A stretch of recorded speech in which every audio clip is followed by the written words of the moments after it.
Good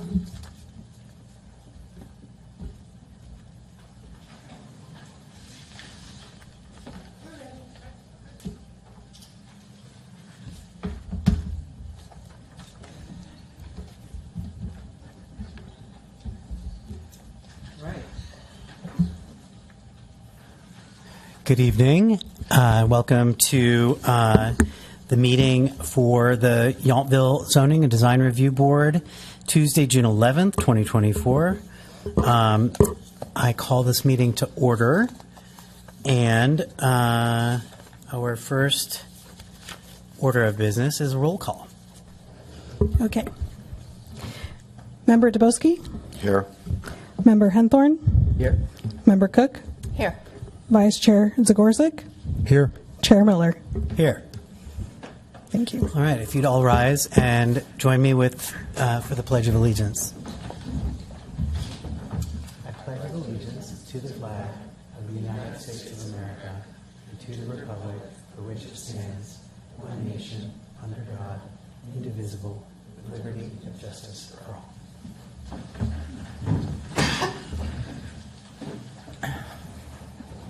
All right. Do we have a motion to adopt the agenda? I will make a motion to adopt the agenda. Thank you. Second? Second. All right. All in favor? Aye. Approval of minutes. We have meeting minutes from May 14th, 2024. Does anyone want to make a motion to approve those minutes? Chair, could we just ask if anyone has public comment on this first? Okay. Kind of silly. But. Is there any public comment on the minutes from that agenda? No. Okay. I make a motion to adopt the minutes. Thank you. Second? I'll second that. Excellent. All in favor? Aye.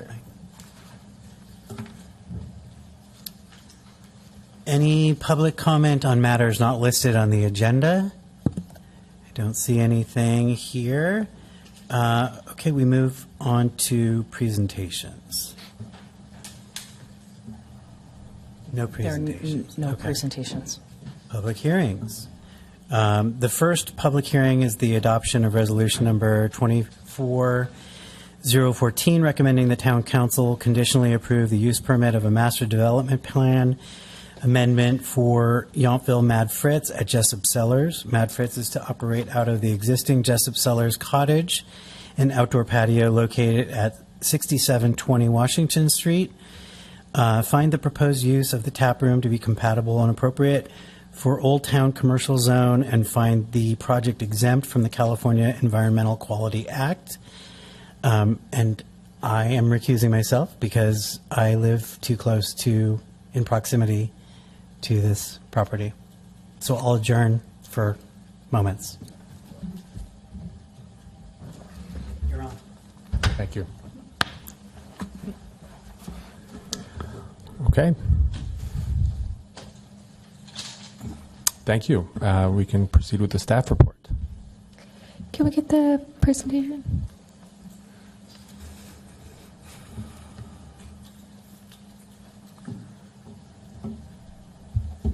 All right. Good evening, board. The item before you is a request for a use permit and subsequent master development plan amendment for the Yountville Mad Fritz at Jessup Cellars, for which you will provide a recommendation to the town council. So I'll go over a little bit about the applicant, the existing use at the proposed location, and how the two are similar in intensity and service, and staff's recommendation. A little bit about the applicant. Mad Fritz was established in 2014 by a husband and wife, Niall Zachary and Whitney Fisher, out of St. Helena. And so part of the intention of Mad Fritz was to focus on quality beers over the production scale of the beer. And Mad Fritz barrel ages all of their beers and naturally carbonates them. In 2018, they opened up a tap room in St. Helena near their brewery where they brew their beer, in which, if approved, they would bring the beer over here from St. Helena. There wouldn't be any brewing on site.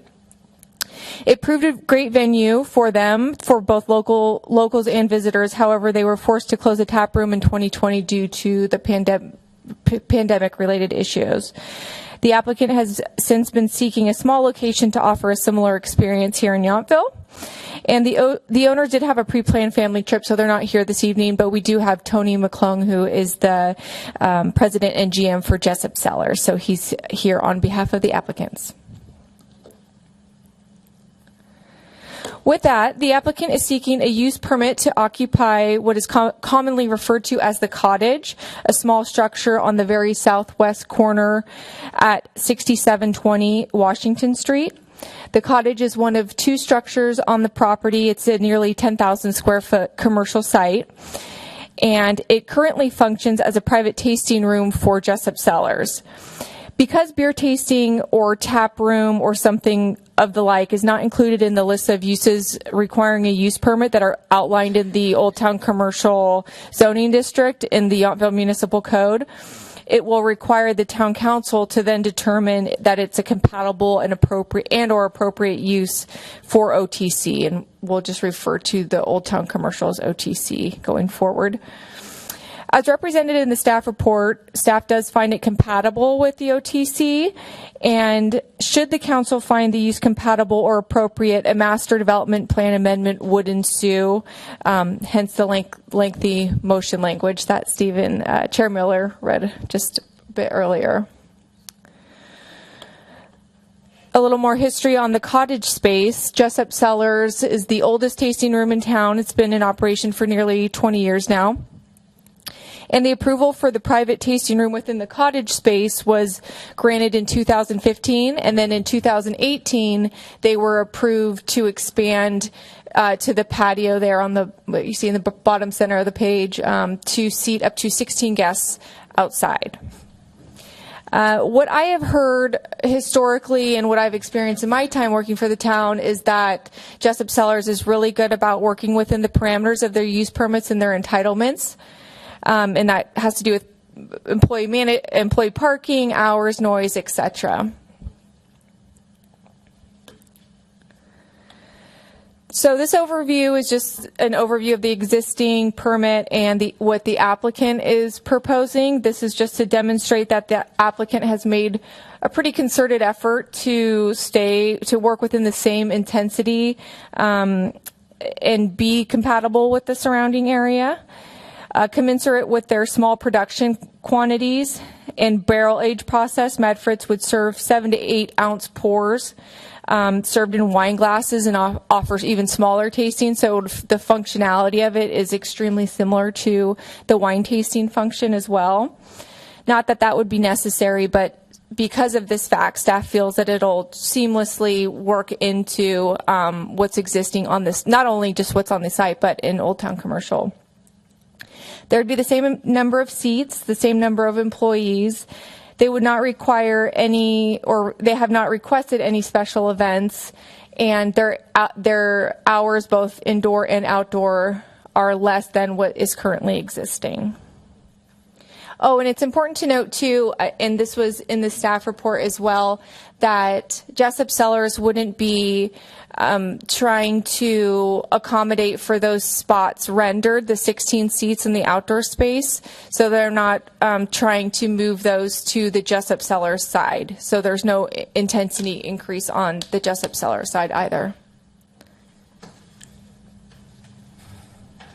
So here's a sketch seating chart to show the general seating layout, what they're thinking the exterior would be, a number of tables. Up here you'll see just 12 seats. They're thinking that might be a bit better of a fit, but they're wanting to have a little bit of leniency there to go up to the 16 as the Jessup Cellars private wine tasting room did.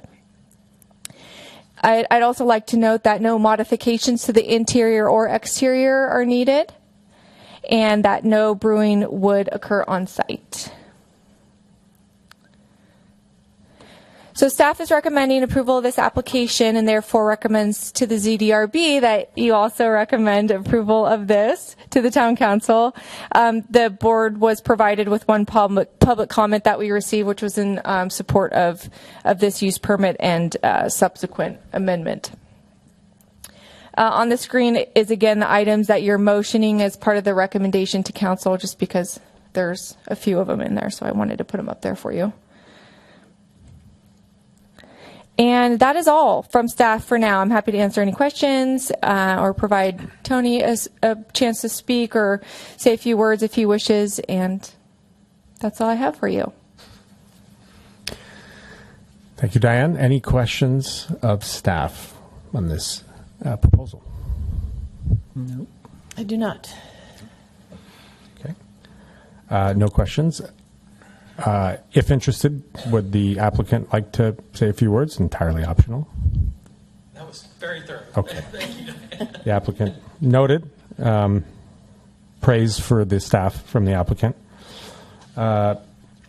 We received the one email public comment. Is there any public comment from the audience on this proposal? Okay. I will go ahead and close the public comment.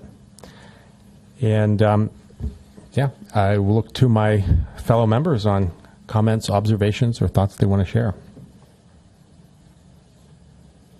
Well, I'll just say I'm a big proponent of having all of our commercial and retail space utilized. So I think since it's such a small space, it makes sense for this to be an extension of the existing business, and I'm all for it.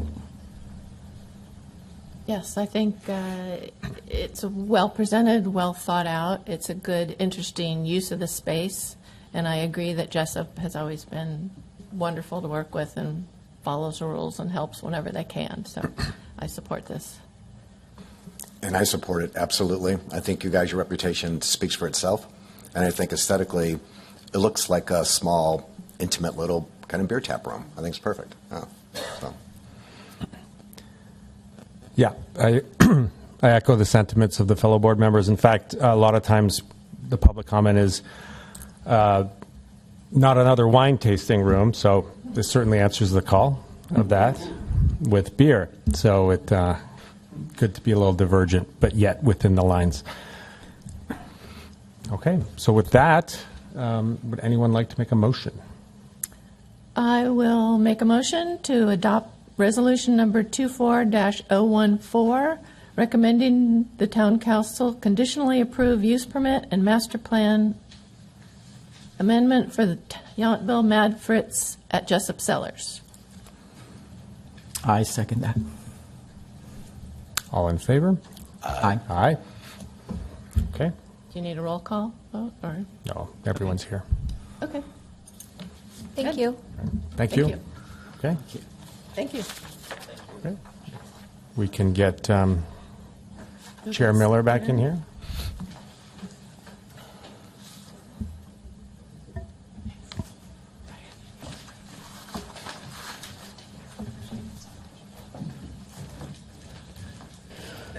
Thank you. Thanks. Thank you.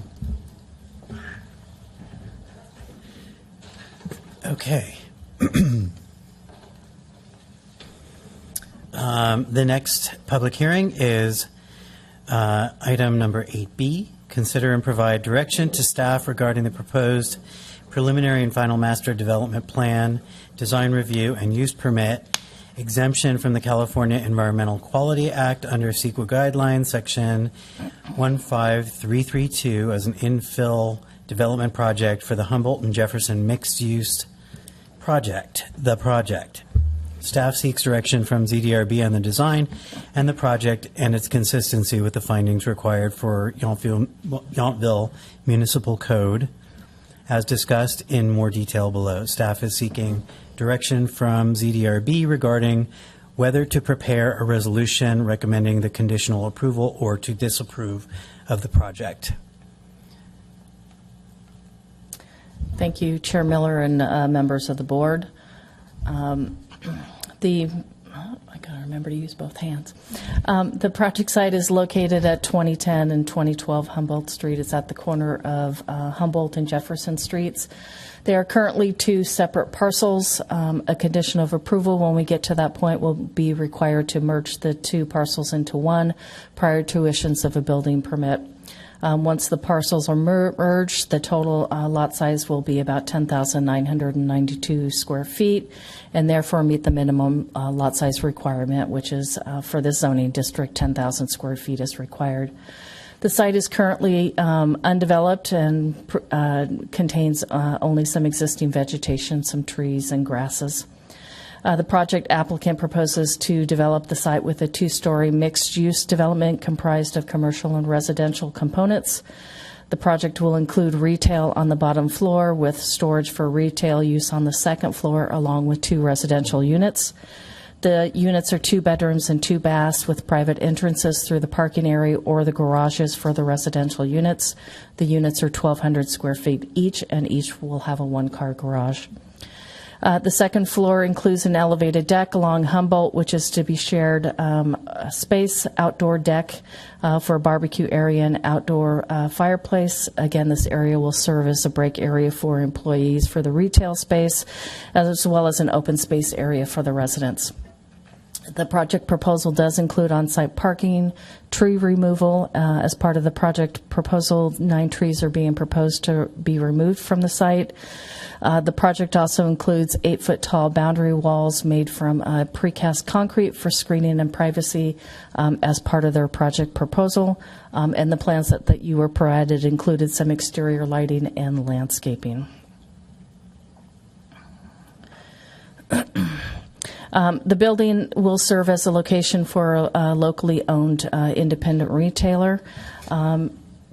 As you saw in the application and the plans, to screen the parking lot, the applicant has proposed a porte cochere along Humboldt Street, which allow vehicles to pass through into the parking lot and also provides some screening of the parking area from the street. 14 parking spaces are proposed on site. 10 parking stalls are for the retail space and 4 parking stalls for the residential units. And again, as I noted earlier, the plan does provide garages for each of the residential units. Trash receptacles are also located on the project site. They're at the rear corner over along Jefferson Street, adjacent to the neighboring driveways for the residential properties. And my understanding, those are the trash receptacles for the residential units. I'm not going to go into too much detail about the architecture. I've told the applicants that I'd like them to present their design and their reasoning for the project proposal. So I'm going to speak more to the code requirements.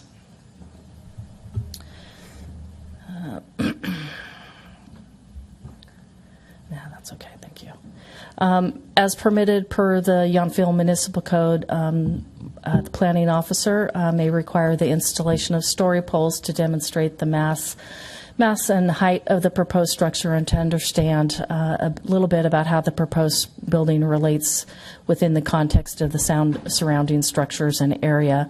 The story poles were installed on May 28th. I understand story poles are not a regular type of thing that we see here in town, but felt that for this project it was beneficial to provide for the story poles. Again, the poles are provided at the corners of the building and show the highest points of the building. So again, provide you a little bit of the mass and bulk. The proposed project requires applications for preliminary and final master development plan, design review and use permit applications. And again, as noted in the staff report, the project is required to be reviewed under the California Environmental Quality Act, commonly known as CEQA. There, as you saw in the staff report, other sections of the code applicable to the proposed project, which include the non-residential mixed-use design standards in Chapter 17.72 and regulations for impacts on adjacent uses under 17.144. As I noted in the staff report, all of those required findings and standards for each of the requested applications and code sections, they all kind of work together. And the staff was unable to make all of the required findings for approval of this project. The site is designated by the general plan and the zoning map as residential scaled commercial. Some of you may have been involved, but there was extensive community input during the general plan update process that helped to identify where revised land use designations and development standards and incentives could create positive change in the environment. This site was one of those parcels identified in the general plan. Pursuant to the land use element of the general plan and due to the proximity to other commercial uses on Washington, the general plan changed the designation of these two parcels from Old Town Historic to residential scaled commercial. The general plan also provided for a program to rezone those two parcels and to require the minimum lot size of 10,000 square feet that I mentioned earlier. The zoning was completed. So again, the property is zoned residential scale commercial. In the general plan, you'll see a lot of discussion about this specific property, and the general plan states that 2 second-story housing units will be required to ensure that there's no loss of housing sites for a project proposal. The general plan also said that the design should be oriented toward the corner with parking behind the building and accessed from Humboldt Street. The general plan further went on to state that the residential and commercial uses could share parking spaces and that an appropriate buffer to the adjoining residential properties would be required to mitigate potential impacts such as light, noise, and things of that nature, and that any building would be required to be of a scale and design that complements the surrounding buildings and utilizes design features to break up the mass, such as modules, partial and/or setback for the upper stories. Things such as balconies, awnings, or a variety of roof forms could be utilized. Again, the zoning designation is residential scaled commercial.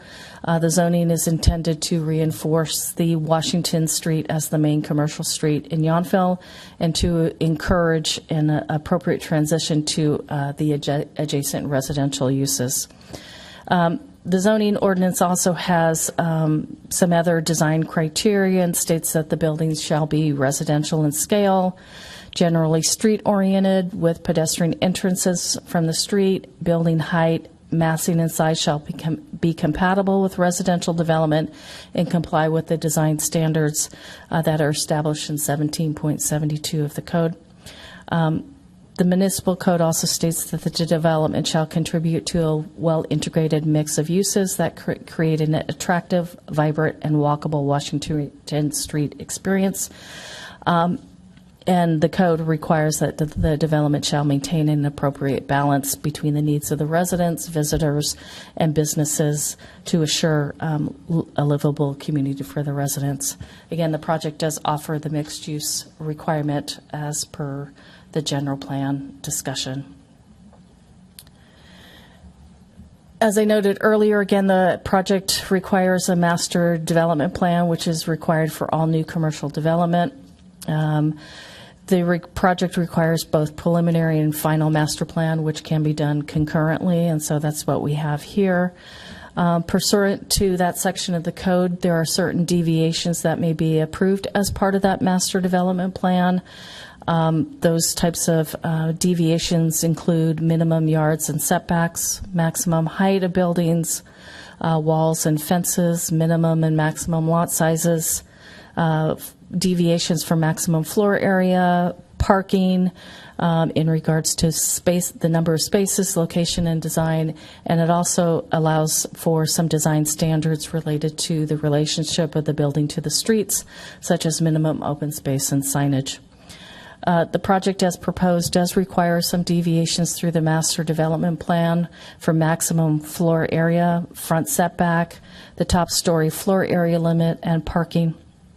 So again, in order to approve the preliminary and final master plan, the board or the council ultimately will need to make specific findings that are required in that chapter of the code. Those findings are regarding the proposed development and the each increment of a phased project and whether or not it creates an environment of sustained desirability and stability. And then the other two findings that need to be made is that the land uses and design of the proposed development are consistent with the general plan and Title 17 or any other applicable plans or policies that are active. The findings also have to be made for a design review and the use permit as part of that master development.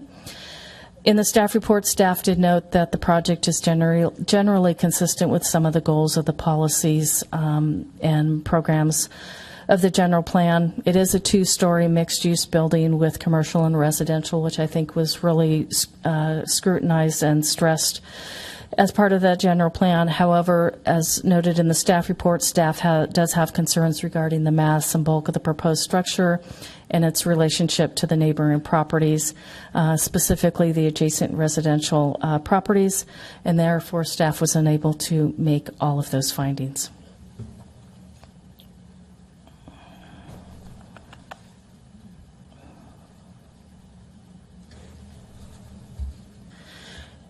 The other type of application required for this use is a use permit. Again, the responsible reviewing authority may approve the application and authorize a use permit if all of the facts present show that it can meet all of the findings required for a use permit.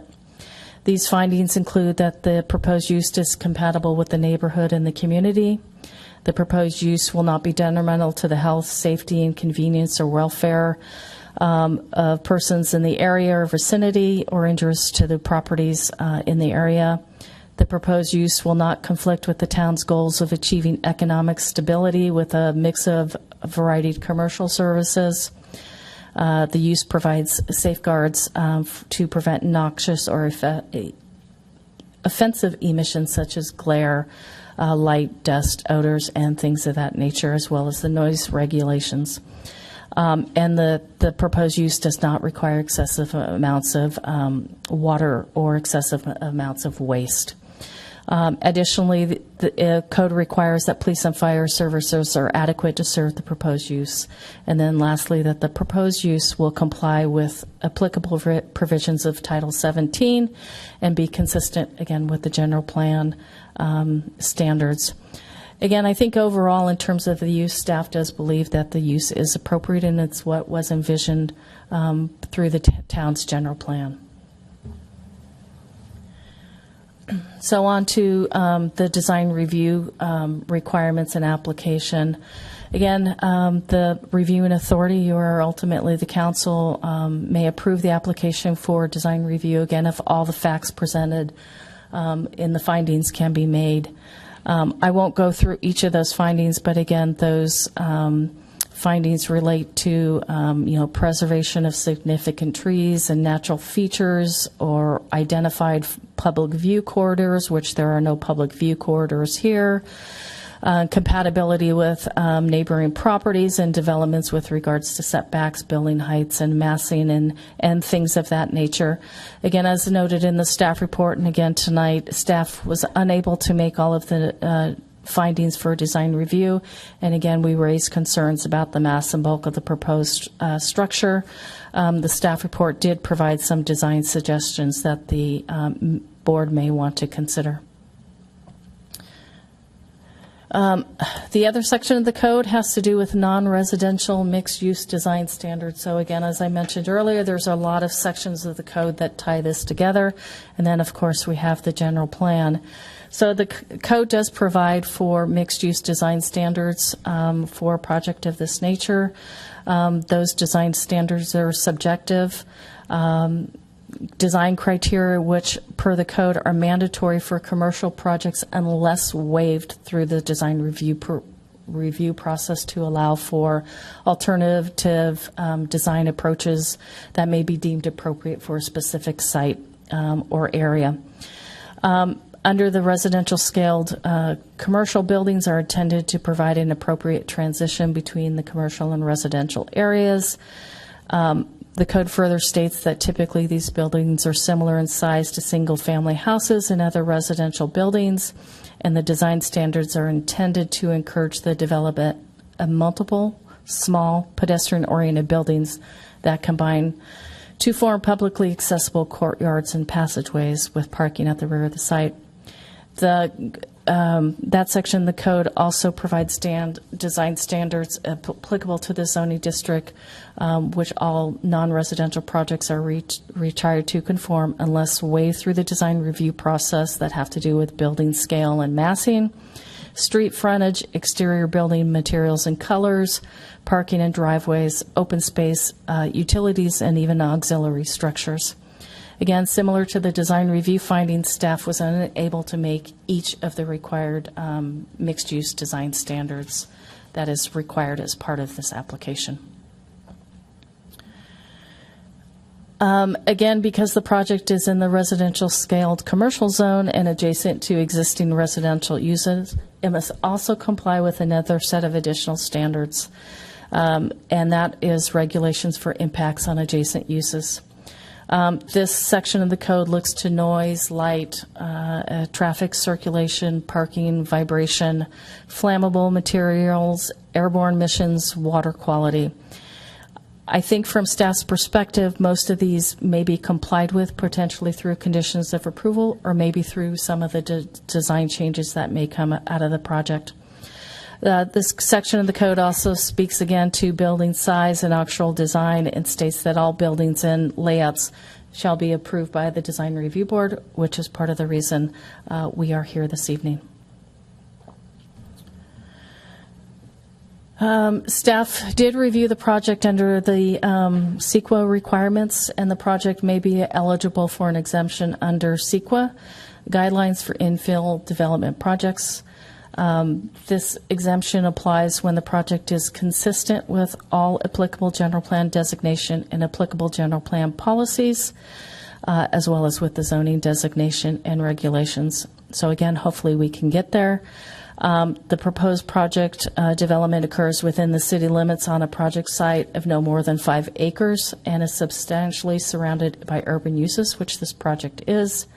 The project site has no value for habitat or endangered or rare or threatened species, and approval of the project would not result in any significant effects related to traffic, noise, air quality, or water quality, and the site can be served by utilities and public services. As part of the project review, and you had in your in your packet, there was a traffic analysis that was conducted. And that traffic analysis determined that the project would result in a net increase of approximately 94 vehicle trips per day, which falls below the small projects screening criteria. And so per the traffic report, it would not be a significant effect or increase related to traffic. As part of that environmental, we did look at air quality, noise, toxics, and things of that nature. And again, I think through conditions of approval, all of those can address. So it could be that an exemption from CEQA may be appropriate, again, if we can make all the consistency with the general plan and zoning. Neighborhood comments, the ZDRB did receive a few public comments regarding the project. Some of those concerns raised pertain to the size and height of the proposed structure, the location of trash receptacles, the impacts to neighboring trees, intrusion of residents for those second-story units looking down on adjacent properties. So there were several letters that the board would have received and are part of the record.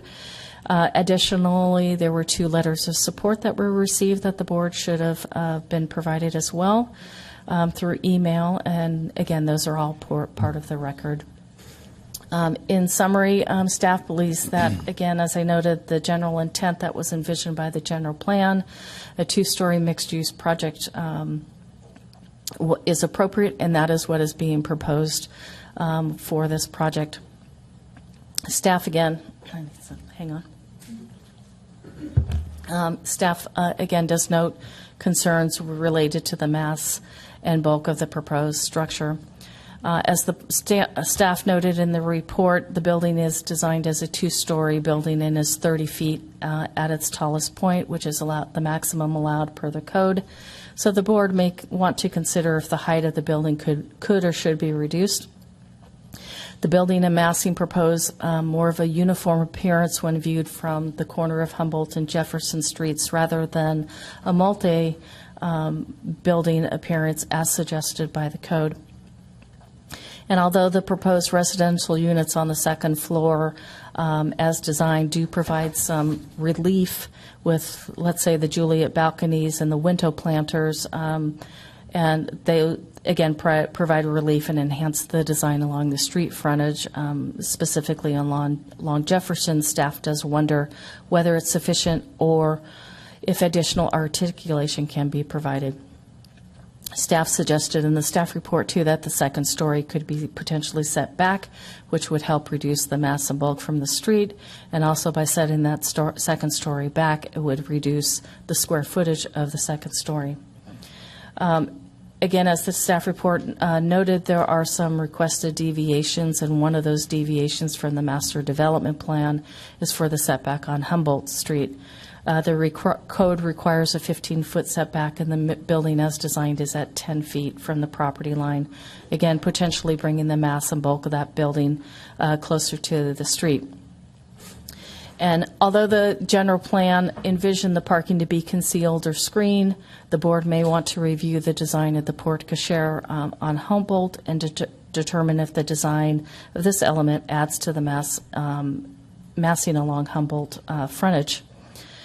Additional massing techniques outlined in the general plan and the zoning ordinance that might help to mitigate some of that heavy and bulky forms that may want to be considered, and building placement and design so that it's a little bit more compatible with adjacent structures to ensure that new buildings do not overwhelm their sites or the neighborhood may want to be considered. Again, as I stated, all the required findings and standards for each of these requested applications all work together. They're all linked. So if one of the findings required for design review and incorporated, for example, by reference by the master development plan, is that the project shall comply with Title 17 and be consistent with the general plan. If you can't make some of those findings and they conflict with Title 17 standards, there would either need to be some type of waiver from those design review standards or from the master development plan as part of this project proposal. And again, the town is not required to grant those deviations or waivers. Unlike a project subject to ministerial approval, the town does have the ability to deny this project or to impose conditions as it sees fit. As the chair noted, again, at this point, staff is requesting that the ZDRB provide some direction to staff and to the applicant on the design so that potentially the necessary findings can be made. Happy to address any questions that you may have now or either after the applicant's presentation. Tonight we have Kent, Pam, and Colby Halland. They're the applicants for the project, and Stephen Cuddy is the architect. So they have a presentation that they would like to show to you as well, too. Thank you, Irene. Do we want to go ahead with the applicant's presentation or Questions for staff first? I have a question. questions for staff? Yeah. Okay. Irene, you specifically mentioned that the setback on Humboldt Street is supposed to be 15 feet, and it's only 10. Correct. What about on Jefferson? It's only 10. So according to the master development plan, those setbacks can be determined through the master development process. So whatever they are proposing is potentially what those setbacks would be. So the only required setback amount is on the Humboldt side? Correct. And how is that determined? That is part of the development standards in the zoning ordinance. Okay. I mean, it's not the face of the building. Again, the determination is that is the front. Okay. That would be the address. Correct. Okay. So the Jefferson Street setback is something that we can determine along with the north and east side setbacks, which are currently around 6 feet or under. Yes, those can Okay. be considered by the board. Okay. Good to know. Thank you. That's all I had. I had a couple of questions. Are there, I know there are 2 residential units required. Are there any requirements around how big those should be? No. Okay. And then I know there's been some question regarding the what's been designated as storage space, which is the 500 plus square foot space, and whether that is included in the FAR or not, or should be included in the FAR. Do we know if that is conditioned space, and has there been a determination of whether that's part of the FAR or not? I'm sure the applicants will speak to this too, but my understanding is it's storage in an office space. It's kind of a loft area. So my review of the code would require that to be counted as floor area. Okay. That's all I had. I know in the past, in addition to FAR, there have been massing calculations as well, to the extent that they can be quantified. I know that there's sort of subjective comments here about the massing, but was there any sort of view on that from a staff standpoint? There weren't any calculations Okay. in terms of the massing, no. Okay, I was just curious.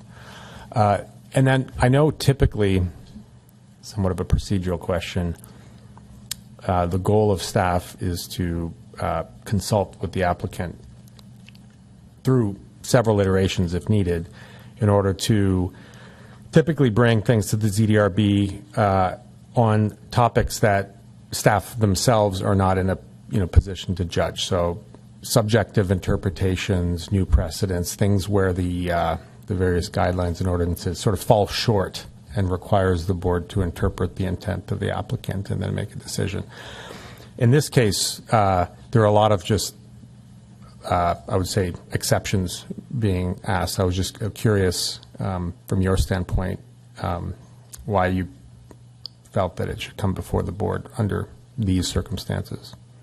Again, at this point, the staff was unable to make all of the findings, and rather than come forward with a denial, there is an opportunity for the board to provide some direction and comments to the applicant, and potentially we get to that point where we can make a recommendation for approval.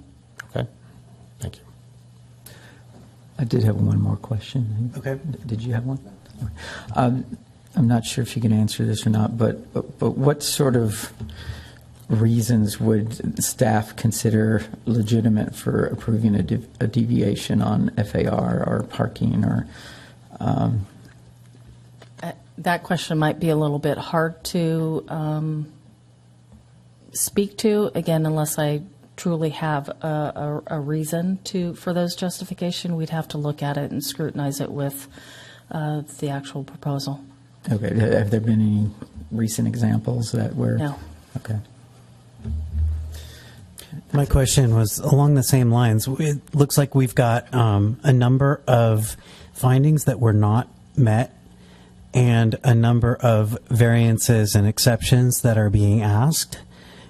Is there clear direction to this board from staff on what criteria we should be looking at in order to make those kinds of determinations? I think in terms of the deviations or exceptions to some of the design review criteria, they all relate back to mass and bulk and those design review findings and whether or not those findings can be made. But if those findings haven't been made and there's concern about that, is it that there's so much benefit to the community that we would make an exception because there's a lot of support around it or a lot of benefit to the community or something? What would the criteria be? Well, I think in terms of the use itself, as I spoke to, again, the use, I think, is what was envisioned by the general plan. The concern, again, has to do with more of that design element. Okay. But I think that the use, again, 2 residential units would be a benefit to the community as well as a retail type of use. I think it was explicit in the general plan that Yeah. that's what should go there. Okay. Anybody else? All right. Do we have a presentation by the applicant? Please step up and state your name in relationship to the to the.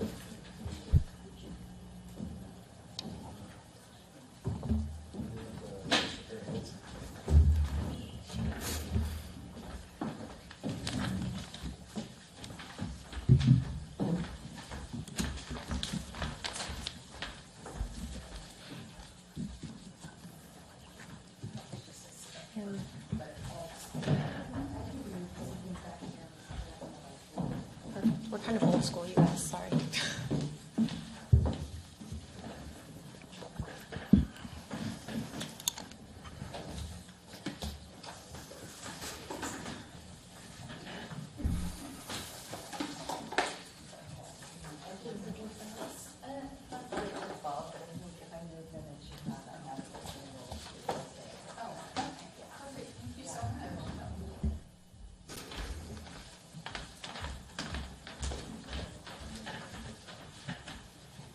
Thank you.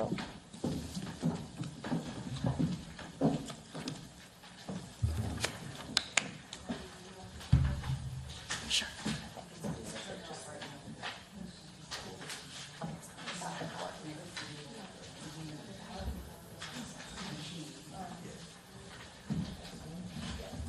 Thank you.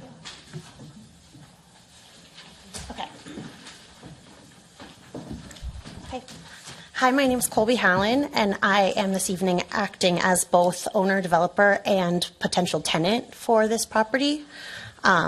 I'm representing Yountville Pacific Properties and am also the owner of Hunter Gatherer Napa Valley, which would be the proposed tenant at this project, which was in business on the north end of town for about 5 years before we lost our lease in 2020.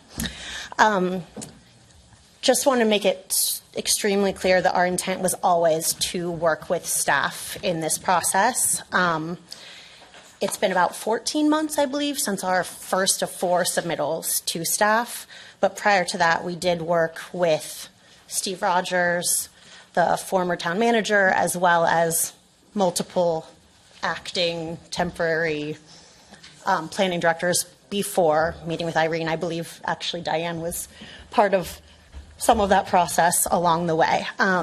So we do want to make it clear that we were working from day one. Our original conceptual design, which was very similar to this sketch, was met by staff with a lot of positive feedback and excitement.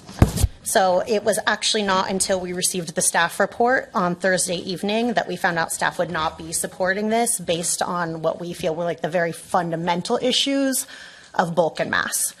So we felt that maybe there were, as Irene, I think, went into detail about, it's an extremely unique property. So there were some slight deviations that we were planning to ask for some exemptions based on the uniqueness of the property itself. Because of some of the mentions in the staff report, our team has then scrambled since Friday morning to try to come up with some alternatives, which mostly apply to this west-facing elevation, which is the Jefferson Street elevation. So here we have the original schematic elevation. This is the original second floor plan and second floor elevation.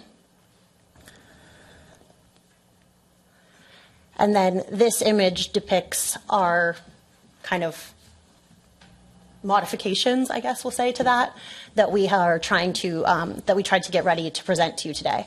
So realizing that the issue really at the staff level was that second floor setback, we did add the setback on either side of the Juliet balconies to kind of create more of that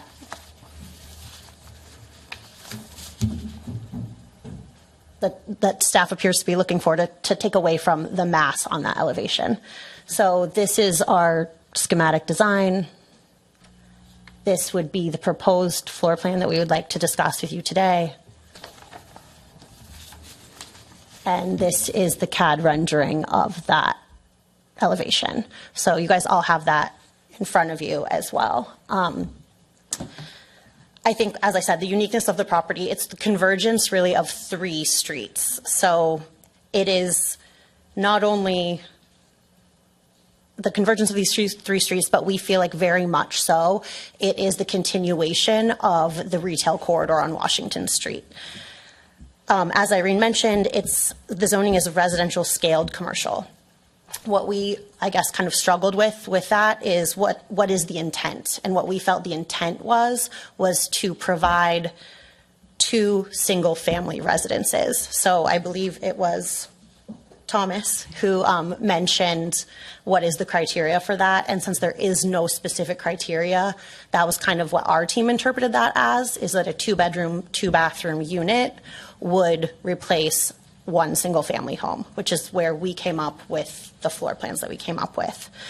As I said, this is really the only property that this residential scaled commercial applies to as far as a new build. So we're kind of trying to figure out what that means as well. So there's a lot of criteria that we're held to. One of them being the required outdoor space is 15% of the square footage. So that really drove a lot of our design. And I think maybe this is the best interpretation of that is on the Humboldt elevation, the Port Cacheur and the garden above that is really like what was the driver for that for us, was to provide that outdoor space and to conceal the parking as well. So that was one of the big criteria for staff initially. We were told is that it was very important for them that the parking be hidden and be behind the building. Again, this is really the continuation of that retail corridor, and that was a big thing that was like stressed upon us. So that's why we have the corner entrance on that's really facing and oriented to Washington Street to kind of provide that continuity.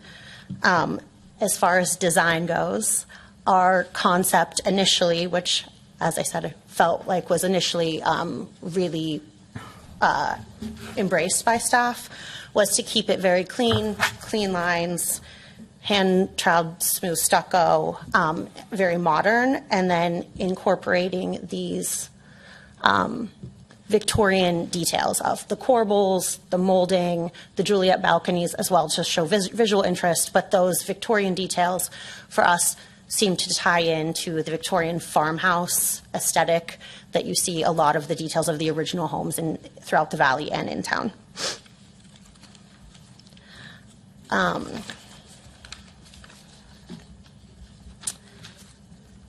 So again, as I said, our original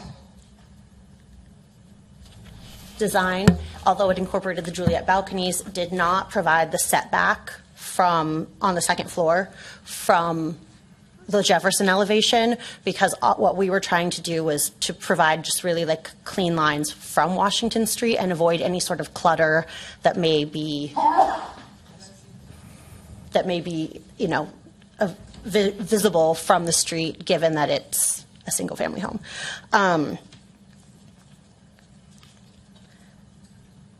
One detail that I did want to specify is the only part of the property that is actually 30 feet is that one roof line right above the main entrance. And that's just really to differentiate that entrance and draw the pedestrians in from Washington Street. The rest of the roof line is all 27 feet, so it's all 3 feet under. And one of the things that I think we were a little taken aback by is the story poles. In this instance, I think were extremely misleading, because especially on the Humboldt elevation, it looks as though that's all one big mass, which in reality it's not at all. That is the open space for the driveway and an uncovered open roof deck. So that's something that I feel like really added to the bulk and mass that became kind of an issue with everyone.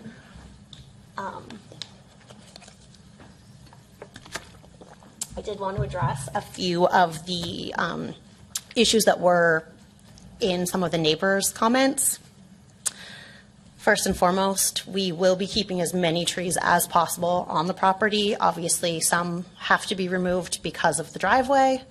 I know others it actually may be PG&E that it will require us to remove some of the trees, but we intend to keep as many of the trees as possible. I think it's maybe important to note as well that my background is I'm a lead AP, and I've worked on many projects in the valley as a lead AP, so that is something that's very important to me, as well as our landscaped spaces. There's absolutely no barbed wire proposed on the project, and there will never be any barbed wire on this project. I can promise you that. I also have no intention of killing any local birds or wildlife. There will be no loading docks, and all of the garbage bins are standard residential bins, just like our neighbors also have. Additionally, the bins are fully enclosed, so they will not affect the neighbors on the Jefferson Street side whatsoever. Lighting is all within code, and we are very much open to how the board would like us to address that. Our only concern is safety, and other than that, we're open to any suggestions. One of the issues that we feel was, here are some of our kind of original vintage storefront inspiration images.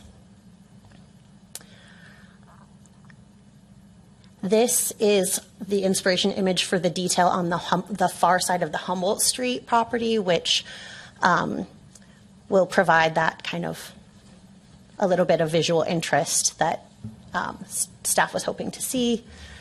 This is the mezzanine that was brought up as far as is this a conditioned space? Is this part something that should count towards parking? And we believe that it should not.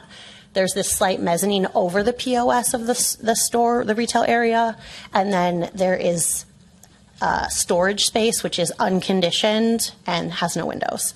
So this we don't feel should require 2 additional parking spaces, and it will not require any additional employees. It's not retail storefront whatsoever. And finally, this is one of the inspiration images for the Juliet balconies on the Jefferson side. So again, the height issue, it's 27 feet at the main elevations. The only exception to that is that little front detail at the entrance. Also, the across the street on Washington, Vintage Estate is a 2-story building, and then across from us, Vine Homes is in a 2-story building. Additionally, 2 of the 3 residences on Humboldt Street next to us are also 2-story buildings. As far as the sidewalk,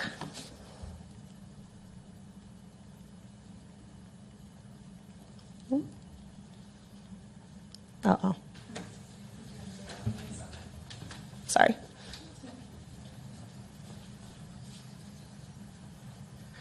As far as the sidewalk is concerned, part of the reason that we're asking for an exemption on this is because we were initially told by staff that they did not want a continuation of a sidewalk on that Humboldt side because it does go into the residential area, so there's no sidewalk past that. So we're proposing a 10-foot sidewalk there. And part of the reason that we would like to ask for that exemption is part of our design, as you can see on the first floor exhibit there, is where the trash enclosures are. That actually is the handicap parking. So it's a dedicated handicapped walkway that is attached to the covered handicapped parking, which is on the very far side of that parking bank. So we felt that that was more of a safety issue, that way handicap parking is covered. It's on the very end. They go directly to that dedicated 5-foot sidewalk, and that way they're not in the parking field or going through like the driveway where it's uneven and slanted, and we thought that was a better approach since there's no continuation of sidewalk on Humboldt anyways. So that's a little bit of background of why we thought that was a necessary design element.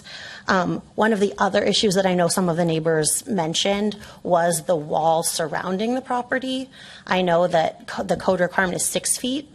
Initially, staff had recommended that we go up to 8 feet to help mitigate some of the concerns of the neighbors for sound, light pollution, all of those things. So we are more than happy. We are very open to suggestions, whether that is a 4-foot wall, a wall that's high enough to block any headlights, and then a trellised area from that point up. We're extremely open to that. We only chose to go with an 8-foot wall because that was a staff recommendation early on in this process that we thought was actually something the neighbors would want to have. Is there anything else? As far as FAR, I know one of the comments said that we're asking for an exemption for 50%, but that was a mistake on behalf of our team. Actually, it's the only thing that we're asking an exemption for on FAR is it's a 5.6% exemption. And again, we feel like these minor exemptions are due to the nature of the project and how unique it is given the residential scaled commercial and the location. So that's our reason for asking for these minor exemptions. And we are very open, like I said, open to suggestions on some of these issues. We feel like we did our best to answer the staff concerns with these deviations on the elevation and the setback that seemed to be an issue from a design standpoint. So with that, we would like to ask for ZDRB to consider approval of this project with conditions based on what we discussed tonight. Thank you for your time. Any questions of the applicant? Yeah, there are questions of the applicant? I just wanted to clarify your FAR comment. So, because on the staff report, the requirement is 0.25%, and it says proposed 0.53%, so almost a little over double. Are you saying it's 30.6%? I might have to ask Steve Cuddy to answer some of these questions if necessary, but there were some of the calculations were based on unconditioned shared stairwell, like a shared stairwell entrance on the rear side of the building for the residences, that it's open and unconditioned, and that was counted in the initial calculation, as well as I was saying, to the right of the mezzanine, there's a storage area that's also unconditioned. Yeah. So there was a few of those things that I think just were mistakes, like I said, maybe on our end of calling it out. So the only variance, it's 40% is the requirement, and we're asking for 45.6%. Yeah, I think there's a 0.15 bonus, so it takes the 0.25 to 0.4. So and again, part of the reason that we're asking for these is because trying to meet all of these different criteria at the same time was extremely complicated.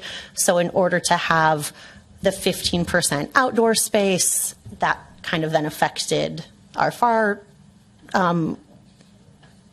percentages and things like that. So we're happy to answer any questions. I feel like some of these Steve may be able to answer better. But I'll just close. So it sounds like there's already numbers being considered and modifications that are not in the staff report. So that's already a kind of a deviation. I just want to call out to your question. Yeah. Okay.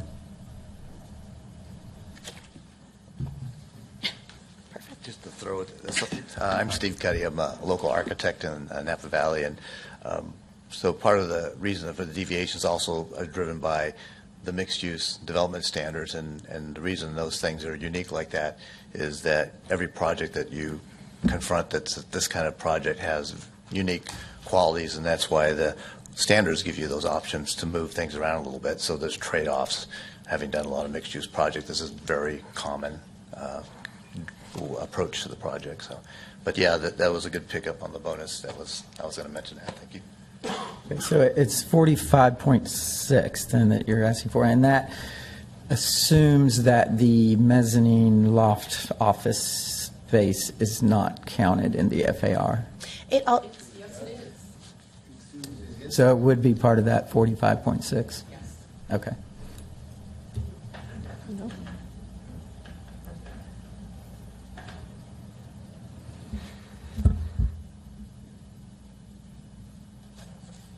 Anybody else have questions? I have a question. Do you? I do. Yeah. Okay. I do. You do? Yeah. So the back far wall, you've reduced that. What is that height from the ground up? I just don't see it on the. oh, the wall along the, like, like the perimeter big of one the that you took property? down. Well, the one that's against the residents at Humboldt. Yeah. Oh, Up on that. okay, party so we deck. did drop that. Do you know the exact height on, like, F, right there? Oh, right there, it went down from like 27 down to like 17. Yeah, so And again, that was initially, the reason that it was 27 was based on an early on staff suggestion to provide privacy to the neighbors on Humboldt. So again, with a lot of these items, we were trying to meet like some staff suggestions. That's one of those, along with the perimeter wall, that we're very open to deviations.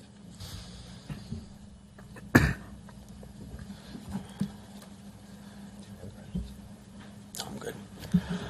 I had a few questions. In terms of just the design and the style, I guess, did you, what led you to this particular aesthetic? Were there other buildings in the town that you looked at and wanted to replicate? Was there anything in Yountville that you? Definitely. I think part of the restoration hardware project that is the smooth stucco that I think provides like really clean lines. One of my favorite buildings, and I don't even know what the name of the business is now, but to the right of Priest Ranch, that's been a few iterations of restaurants over the years. I really love the smooth stucco look there. I think it looks very clean, and it also, I think we're planning to really add a lot of, like I said, abundant landscape and a lot of vines on the building. So I've always loved that look. I can also provide you with additional inspiration images of vintage storefronts and really truly like mixed use, how it began in like the cities where there are these storefronts on the bottom then with the residential up front or up top, is that that's kind of what we were trying to mimic. And that detail on the Humboldt side is hoping to be it. Even though it is all one tenant, we will be operating all of it as one. That's intended to look like a completely different storefront. So it sounds like the last few days have been dynamic, to say the least. So with the feedback coming in, it seems like you went into the situation with a few weeks ago or days ago with more confidence than you have now, and you're already making changes. Like I said, we were aware that there were some issues that staff was not, that staff wanted us to address. We felt like, since we've worked with staff for over 2 years now, that it was an understanding that how do we meet all of these criteria all at once, and so there was really no choice but for us to ask for a few exceptions. We were never told flat out that the design was a problem or that the mass and bulk was a problem. We just were told that there were these setback issues or these FAR issues that we thought we were going to ask for deviation. When we originally sat down with staff, and I believe Diane was part of some of these meetings and laid out all of the images, many of which are on our board, staff loved it and was excited and wanted us to proceed. So we were a little thrown because we were expecting that staff would realize that the nature of this project may require a few variations from some of these standards and support the project with some exceptions in hand. So that's why we're hoping, I know in the staff report, it was looking to the board to provide some feedback, and that's why we wanted to scramble and kind of address some of these main issues that seemed to us very fundamental as far as the setbacks and the mass and scale, or mass and bulk, so that we could provide you with this is how we feel like we can address it. And again, like I said, Although I think story poles are very helpful in some instances, I think on this particular property, it's extremely deceiving because it makes that entire humble elevation look like it's solid building when it's in fact completely open. Does the same thing on Jefferson Street too. What? You know, it does the same thing on Jefferson That's, Street. the Jefferson elevation is what we have added the setback on the second floor. That was kind of the Yeah. the thing that the takeaway that we got from the staff report that we've tried to remedy. Do you have other questions? No, I'm good. Thank you. I wanted to ask, I know you mentioned that the inclusion of 2 residential units was, in your mind, what satisfied residential scaled architecture? That's the requirement, is 2 residential units. What we interpreted that as is being 2 bedroom, 2 bathroom. Right. So that's something that there was no actual definition of. And I felt like if it's a single family home, that would be a 2 bedroom, 2 bathroom. That's kind of what we took that to mean. Okay. I think the code and the design restrictions in Yountville would characterize residential scaled architecture not as 2 bedroom, 2 baths, but rather architecture that is the same scale as the buildings, the residential buildings adjacent to it. And I think from that standpoint, this project really misses the mark. Chair Miller, can we hold this till we have general public comment? Okay. Yeah. Question. Okay.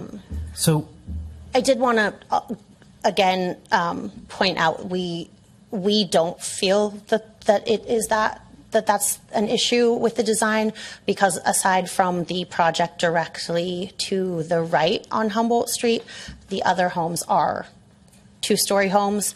Across the street, the building that Vine Homes is currently in is also 2 stories, and then across Washington, Vintage Estate is a 2-story building. So, as I said, we really were trying to meet all of the requirements and intents all at once.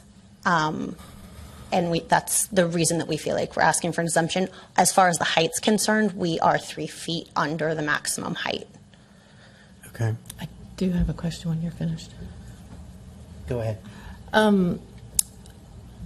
All of the findings that staff felt weren't met are all clearly spelled out in what the town is looking for, are clearly spelled out in the general plan and in the design standards. And did you consult those when Yes, we designing spent this project? 2 years consulting the standards and working But looking with at the staff. standards. Yes, and that's, I believe, one of the things is that there are a lot of, between the mixed use requirements, the residential scaled commercial requirements, the general plan requirements, those don't all necessarily align with one another. So I believe we were trying to follow to the best of our ability, trying to follow all of those and find something that really met the spirit of what we thought residential scaled commercial meant. But there are definitely scale and design that integrates into the neighborhood, variety of heights, design compatible with adjacents. There's a lot of very specific things in the general plan and in the design standards that are in there that could be incorporated. Okay.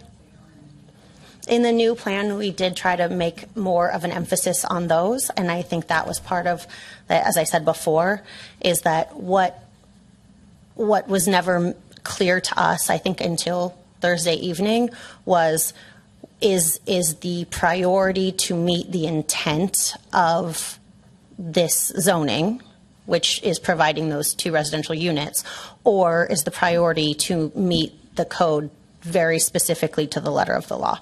So I understand that there are a few issues. Again, we tried to address a lot of those aesthetic issues in this revised plan that we brought today, and I think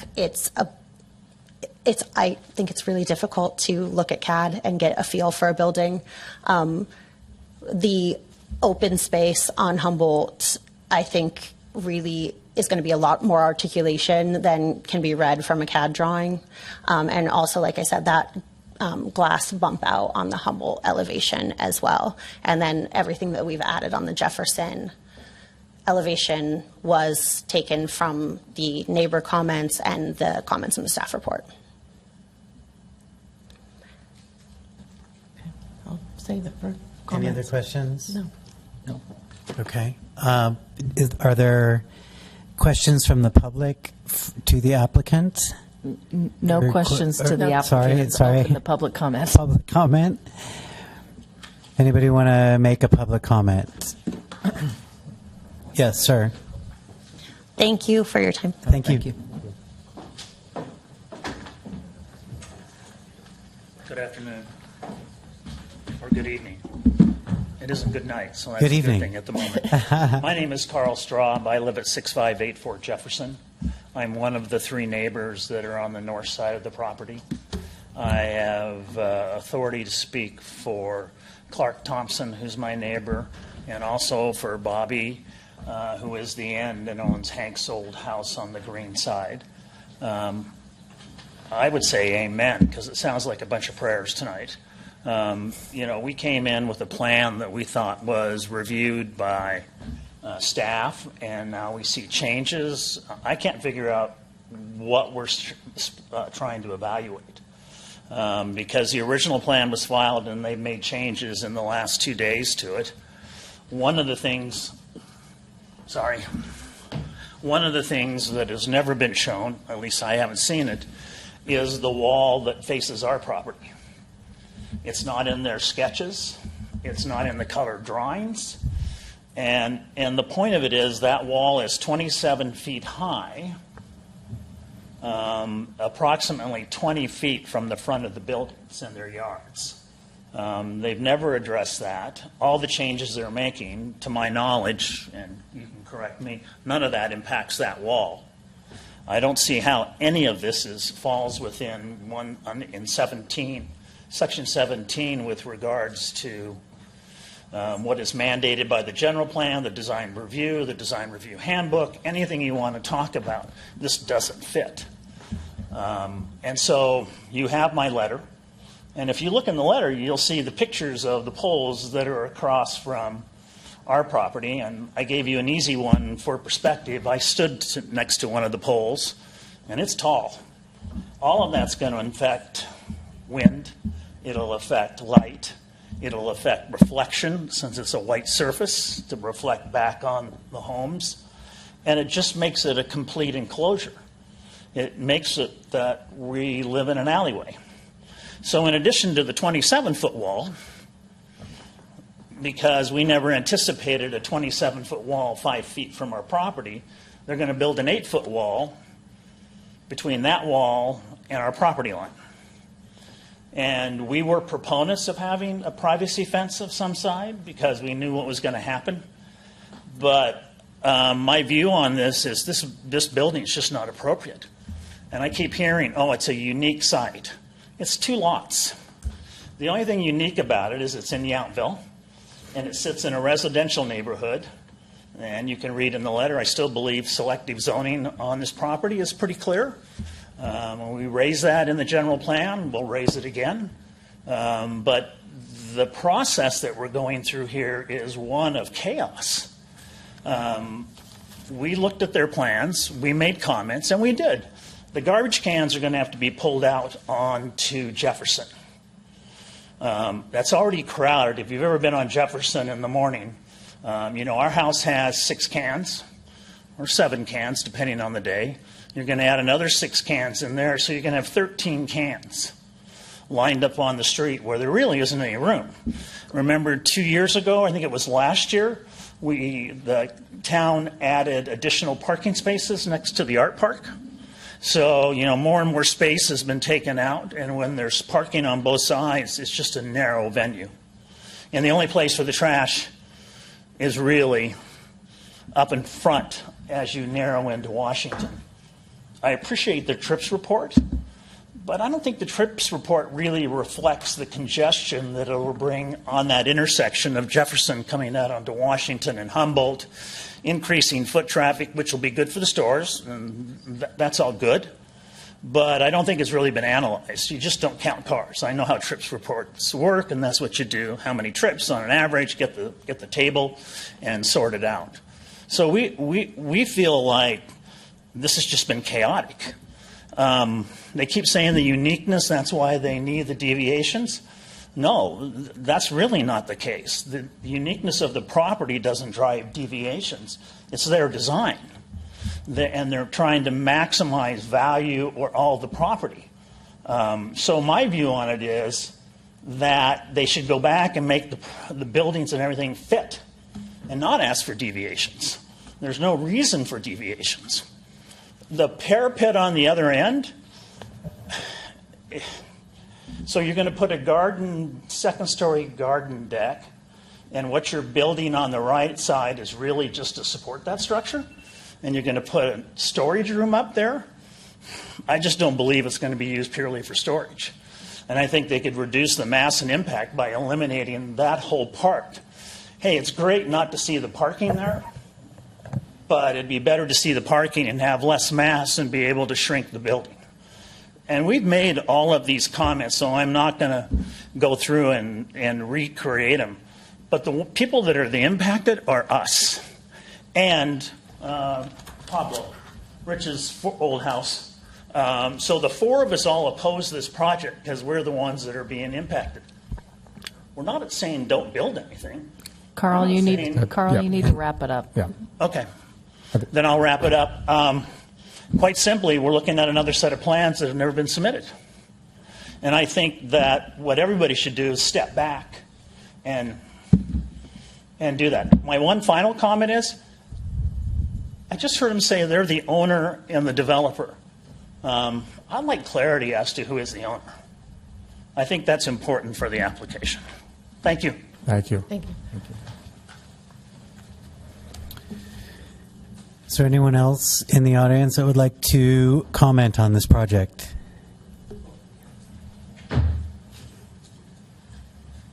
Can you remind us the time limit on comments? Oh, yeah. 5 minutes. 5 minutes. 5 okay. minutes? Okay. I'll be well under. Hello, my name's Alfred Woodson, also known as Rich Woodson. That's my middle name. I live at 3051 Redwood Road in Napa. And I'm the owner of the lots that are being used for this project, which is currently under contract with Kent and his team. Really excited to be here today.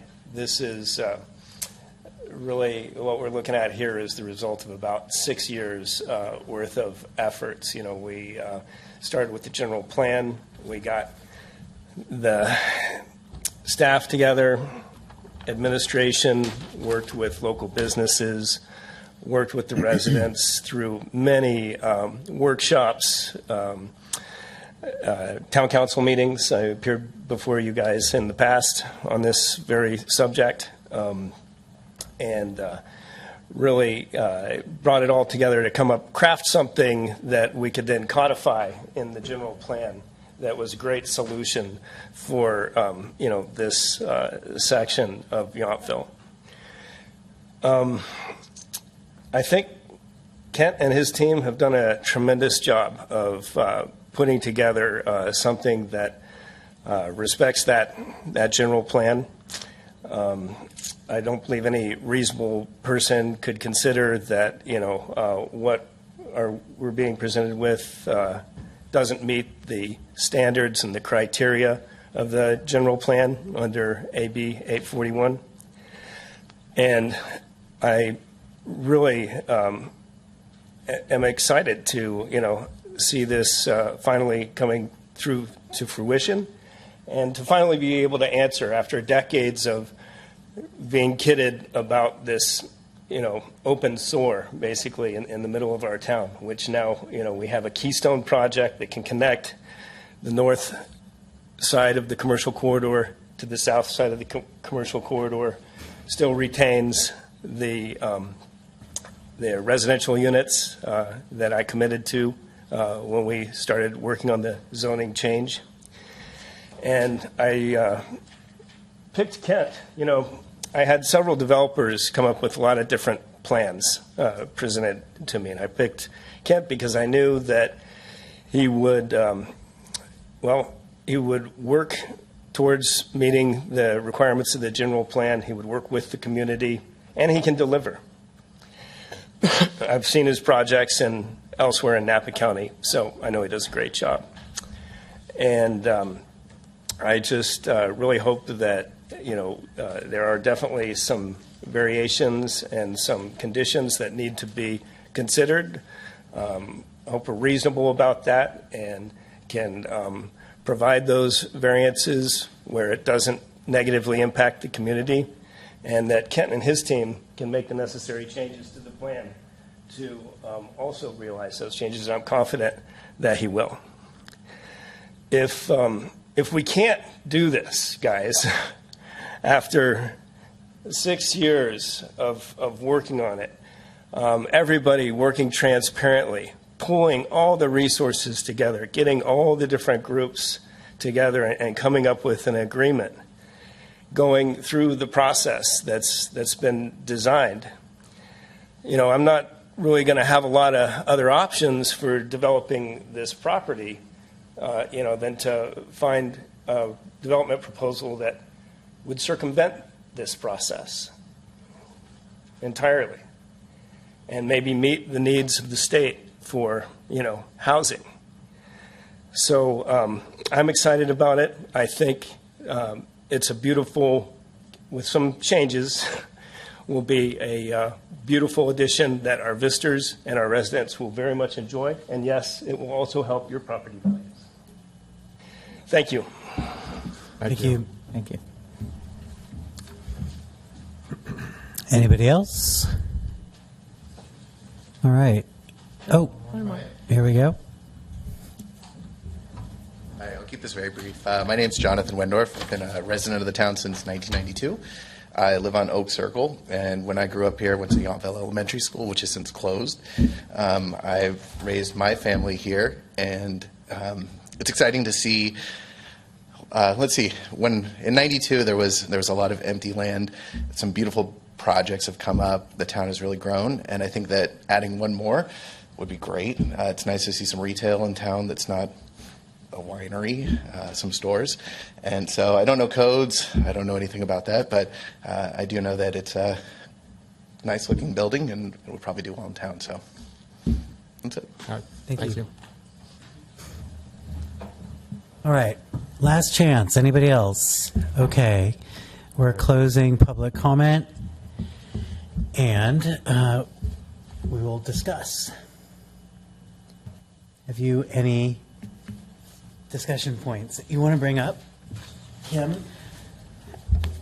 I think we're all very excited that this project has come forward. I think this, as Rich said, is a development that we've been working on in a long time. And as part of the process, we laid out a lot of details on how residential scale commercial buildings should be built and should be filled in on that project. And we set the design standards for it. And I just don't think this has taken any of that into consideration. Open space. Open spaces, active sidewalks, pedestrian walkways, seating, human-scaled, ground floor articulated, space between buildings, plazas, and seating. Pretty much none of that is included in this design. And the open space is on the second floor with no access. So I think the meaning of open space is visual on the ground floor where it feels open. So I don't see how, as much as we want this project, this is not meeting the requirements, fitting into the neighborhood, or it's just overwhelming the neighbors and the residences nearby. And I think there are lots of other ways it can be done. It isn't that unique of a property. It's a very special property, And I think there's room for commercial and retail and 2 residential units that would fit. Those are my comments. I go next. Yeah. You ready? Sure. Okay. Thanks, Kim. I think you captured a lot of it. I mean, likewise, I'm excited about the development. In fact, I was in the audience when Rich, right? Is it? Rich or Alfred? Okay, Alfred, was presenting, actually. And I remember during the general plan review, it was actually originally rejected as a residential scale commercial, but you eloquently came back and made your case, and the modification was made. So I saw it live. So we've obviously come a long way since then.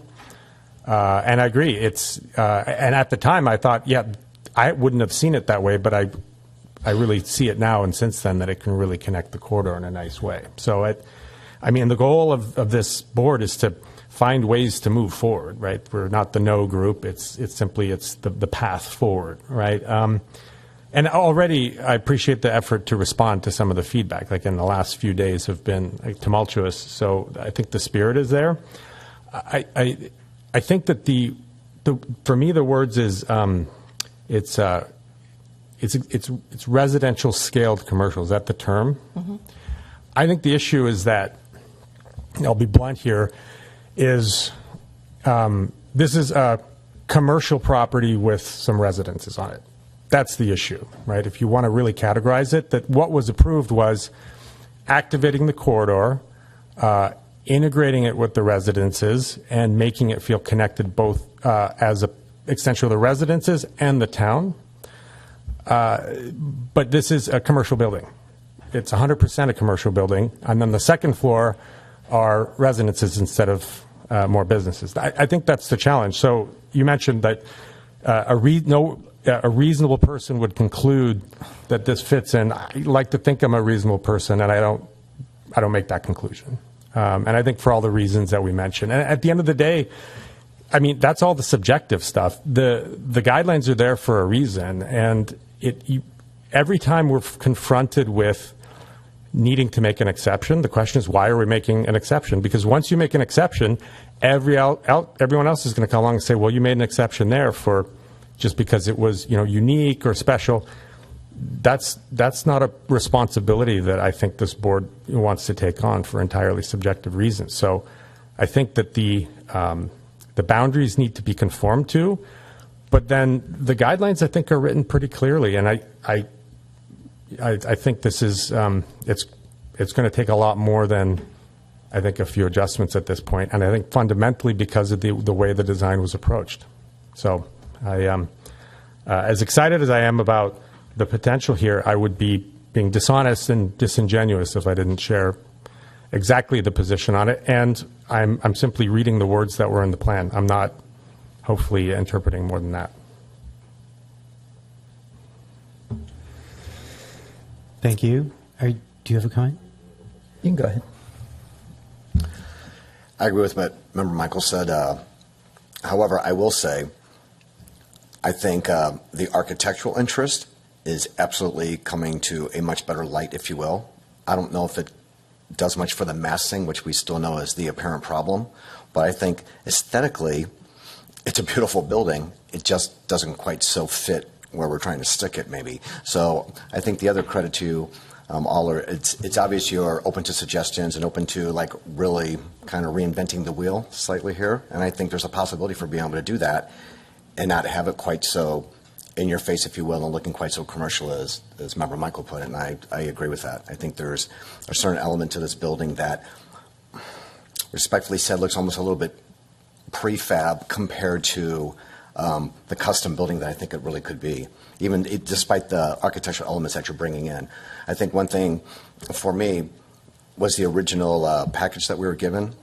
The renderings themselves, I think they're a little disjointed.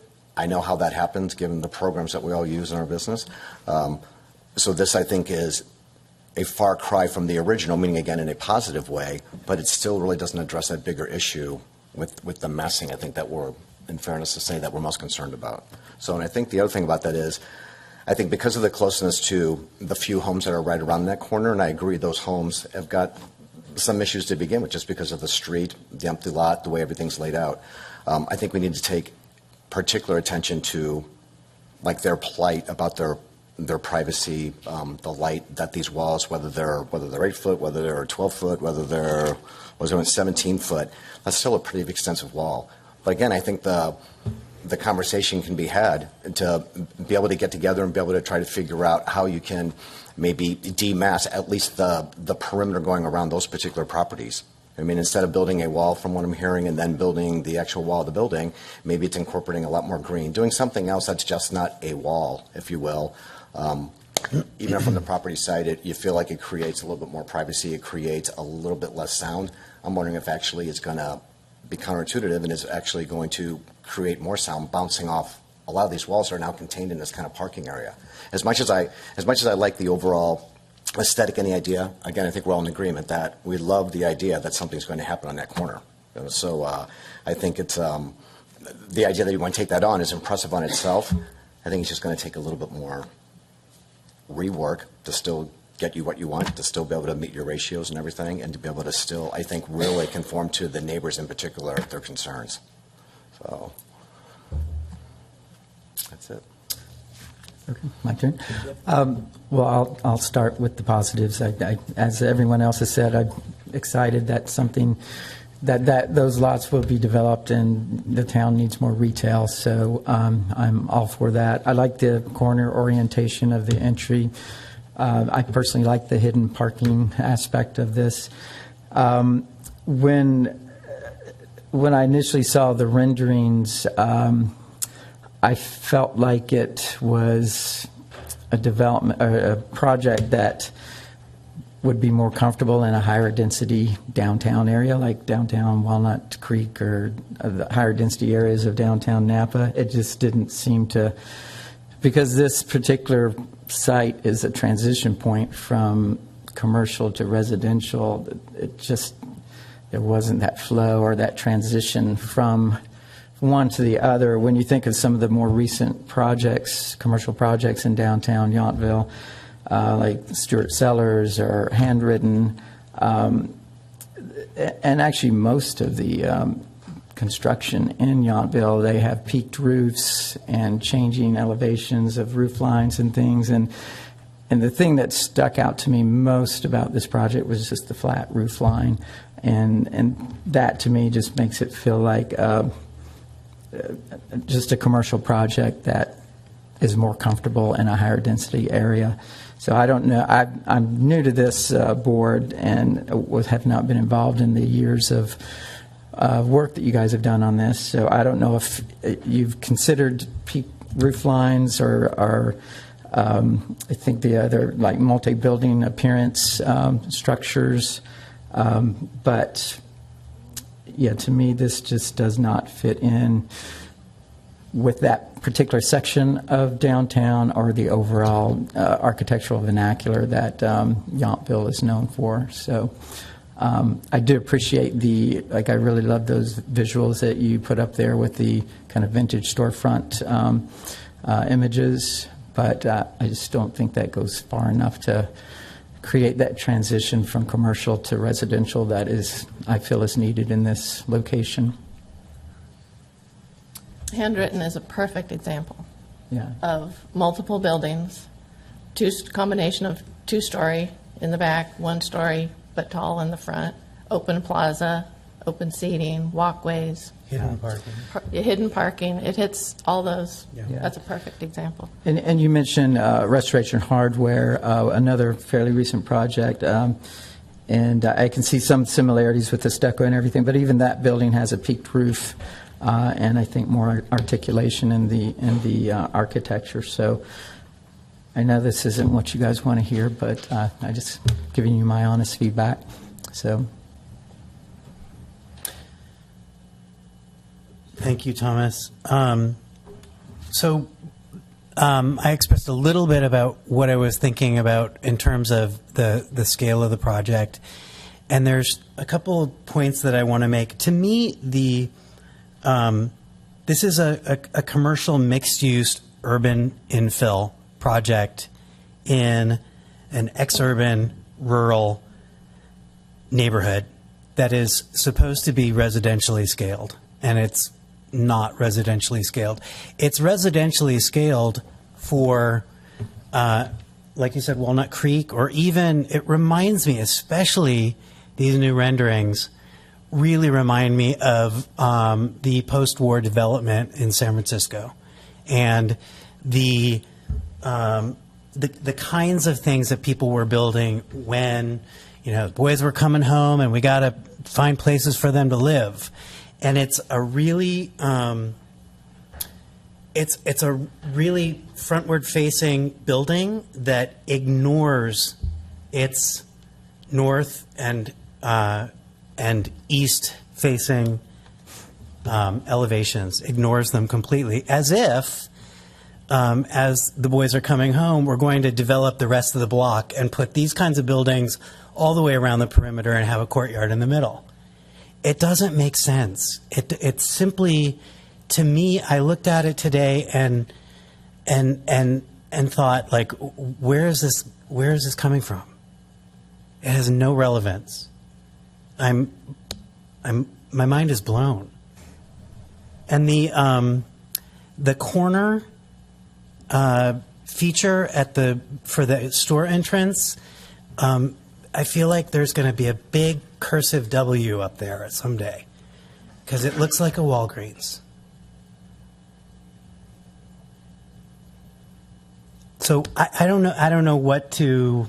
I mean, I agree with everything that's been said, and I think I've taken a little bit further, but I just don't know where to begin to tell you what to address first.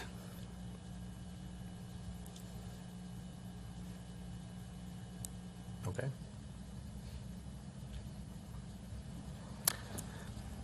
Any final comments? No. No. I've said everything. I mean, I guess I'd draw upon one comment that has come up in the past, or I've said in the past, which is, as challenging as these points can be, usually in our experience that the iteration process, as painful and as long as it seems, has historically resulted in a final solution that works. It's these moments where it feels open-ended and it feels like a wall that, frankly, are unfortunate. But we've faced these situations before. We've had hard, admittedly, asynchronous conversations. But in the end, the result is something that people tend to get excited about and actually does improve the overall quality, impact, and value of the solution. So that's why we're here. It's checks and balances. But if we weren't confident that we would end up in a better place, we wouldn't have as strong opinions, even though it's not what everybody wants to hear. So I said this before. I feel like I'll keep saying this, but that's how things flow.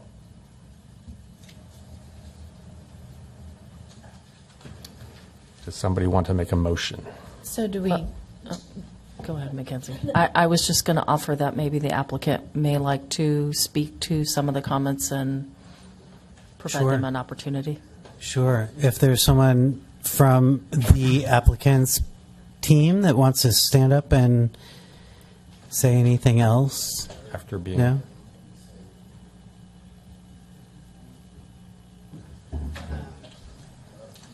Okay.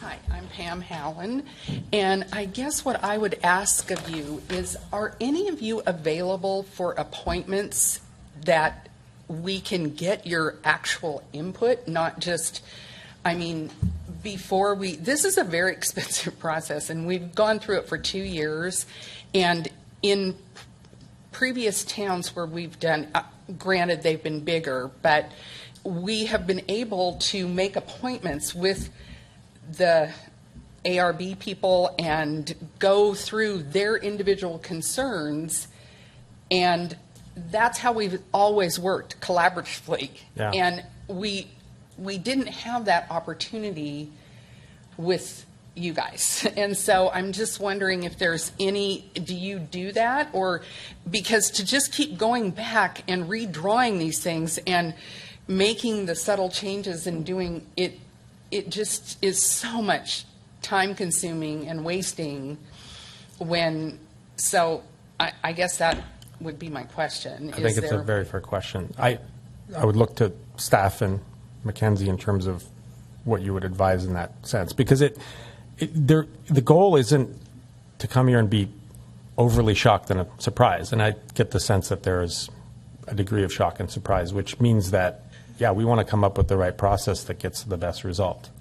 Well, and I think, honestly, the way that we approach this is, as Colby was saying, we read this that the process must replace 2 residences on individual lots.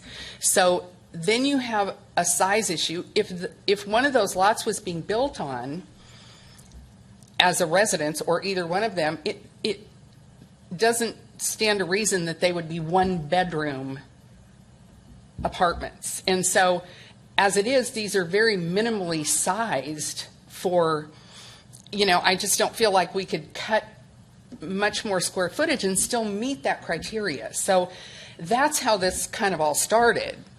And then it just, as I said, we are more than happy. The walls, we don't care if there are no walls.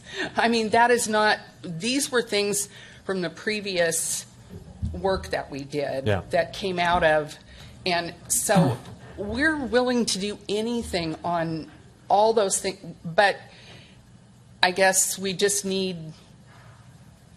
we can go back to the drawing board, we can give it our best shot with everything we've heard and bring it back, and hopefully there will be some consensus. That's all I can offer at this point.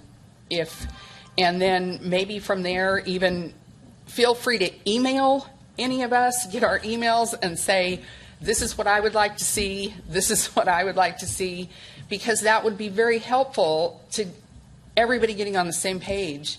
Well, I think staff is very well versed in what the codes are and what the design standards are. It's very much spelled out, a variety of heights in the roof. Well, scale for example, to integrate. The roof is. But look around town. All the HVAC is beneath that roof line so that it's not on the ground disturbing the neighbors. That's where that roof line came from. I mean, we have tried to do things that mitigate and be, helpful to neighbors. We took a chunk out of the building and enclosed the garbage cans in closets so that there would be I know some of the neighbors were worried about smell, and it's 2 residences. I don't think there would be a huge, but smell and rats. And so in our design, we enclose those based on, so we are trying to, come up with things that work for everybody. I don't think anybody's suggesting you haven't put a lot of effort and time and thought into this. I'm just going to speak for myself. I'm less concerned about the deviations as I am concerned about just the integration with. I want to see something that fits in with downtown Yountville versus fits in with downtown Walnut Creek, for lack of a better term. So okay, okay. I don't know if that's helpful or not. And I can't speak for everybody, but. It's also, to address your question, I think you hire the right people and you execute a design that's based on the criteria that is laid out by the town. All of us up here are volunteers. We don't get compensated the way that your architect or your landscape architect get compensated. So I think it's asking a bit much to try to get that kind of feedback from us. Okay, but you I'm have. Sorry. Well, no, but you have staff to rely on, and you have architectural professionals to rely on, and I'm assuming that you're listening to all these people, and that you're taking their advice. So that's really the right way to go about it. And then we're we're up here representing the people in the town of Yountville to make sure that what's been laid out in the general plan and the rules that are set out get followed. Okay. Yeah. All right, thank you. But, I mean, we do want you to be successful, and we want this project to move forward. And, this is kind of a difficult spot right now, but our intention is for this to be a success. All right. Well, let me just ask one more thing. Yeah. So Mackenzie, but if I may, let's just say a perfect world, we have a little round table and we throw out these suggestions. Doesn't that then in the long run then put one of us, more of us, like in jeopardy of having to recuse even just by... Well, yeah, the concern would be the due process interests in having a fair hearing when you're considering this application. As far as I know, you don't have any need to recuse because you don't have any financial interests in this. But in terms of if ex parte communications, meaning like communications outside of this public setting, take place, you would need to make those available on the public record so everyone is informed of what bases your decisions are made on. So if you communicate outside of this venue, we would just need to summarize that, place it on the record, make sure everyone understands what transpired. But without financial interest, there generally isn't a need to recuse. Thank you.